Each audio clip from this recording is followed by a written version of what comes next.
The Great Migration was one of the largest movements of people in United States history. Approximately 6 million black people moved from the American South to northern, Midwestern, and Western states, roughly from the 1910s until the 1970s. The driving force behind the mass movement was to escape racial violence, pursue economic and educational opportunities, and obtain freedom from the oppression of Jim Crow. Limited economic opportunities in the South inspired African Americans to seek the promise of better paying industrial jobs in the North and a chance at a more equitable life in the northern cities like Chicago, Detroit, New York, Philadelphia, Pittsburgh, and others. Poor economic and social conditions substantially caused its migration due to the prevalent segregation and discrimination in the southern states. In particular, continued lynchings. Over 3,500 African Americans were lynched between 1882 and 1968. These conditions motivated African Americans to seek a better way of life for themselves and their families. The Great Migration is often broken into two phases, coinciding with the participation and effects of the United States in both world wars.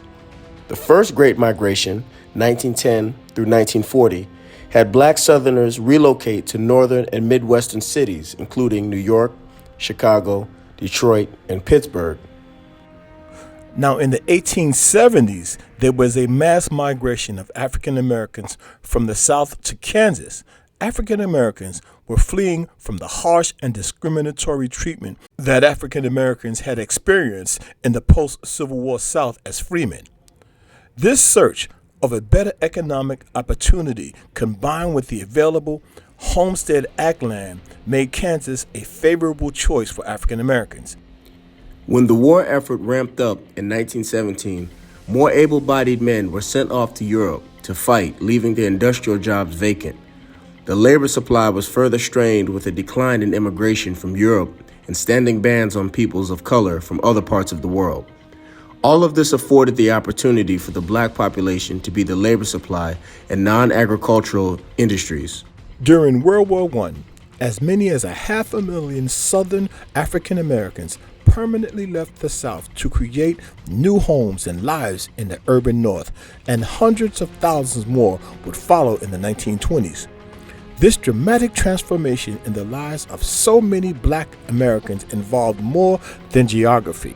The increasingly visible new Negro and the intensification of grassroots black activism in the South as well as the North were manifestations of a new challenge to racial subordination. We often get the narrative that black people just stood by and allowed the beatings and lynchings to go on unchallenged. But what we don't hear about is how black people fought tooth and nail, and many of them did not stand for that, even at the detriment of their own lives. For instance, I know that in my family, my grandfather slapped a white man, and that's why he had to migrate to the North. He also was looking for a better opportunity, but the fact that he slapped a white man, well, that was an automatic death sentence. And not only that, but my father also slapped a white man, and then he had to leave the South as well. Now, these are the stories that we don't often hear about, and I'm sure some of you listeners have many stories like that. Although the migrants found better jobs and fled the South entrenched in Jim Crow, many African Americans faced injustices and difficulties after migrating. The Red Summer of 1919 was rooted in tensions and prejudice that arose from white people having to adjust to the demographic changes in their local communities. From World War I until World War II, it is estimated that about 2 million black people left the South for other parts of the country. We will be doing a video on the Red Summer on our Patreon channel, so please be on the lookout for that. World War II brought an expansion to the nation's defense industry and many more jobs for African Americans in other locales, again encouraging a massive migration that was active until the 1970s. During this period, more people moved north and further west to California's major cities, including Oakland, Los Angeles, and San Francisco, as well as Portland, Oregon, Seattle, Washington.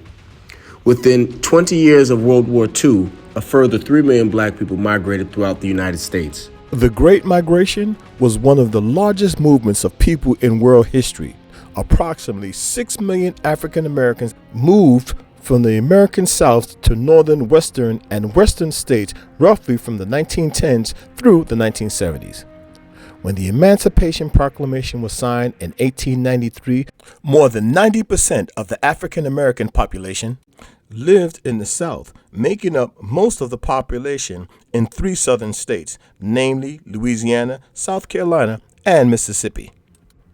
Now, as stated, lynchings was another major part of the reason why African Americans needed to get out of the South. Places to move included encouraging reports of good wages and living conditions that spread by word of mouth and appeared in African American newspapers, with advertisements for housing and employment and first-hand stories of newfound success in the North.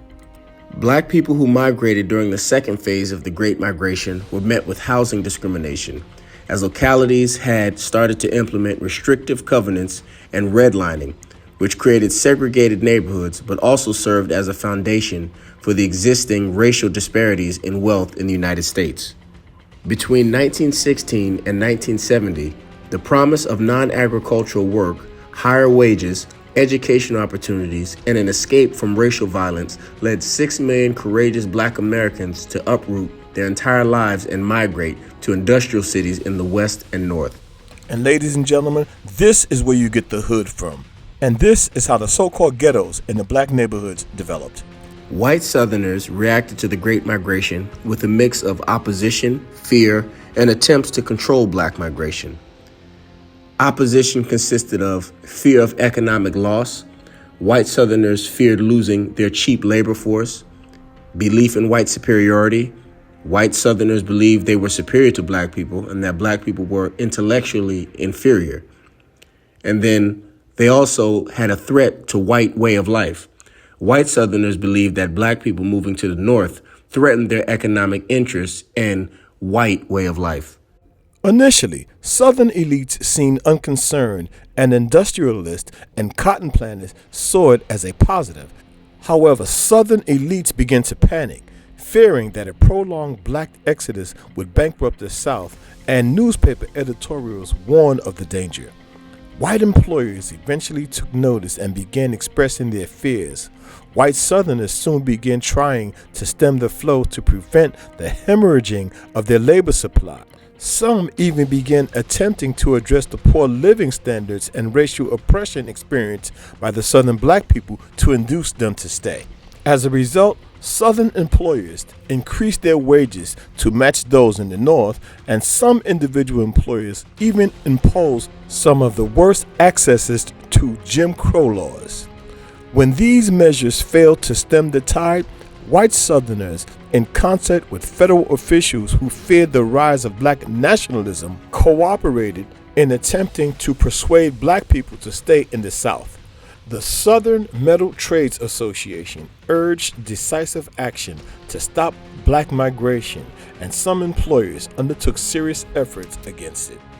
Now, we've all heard, like, white people periodically have always said their go-to line is always, go back to Africa. Why don't you go back from where you came from? Go back to Africa.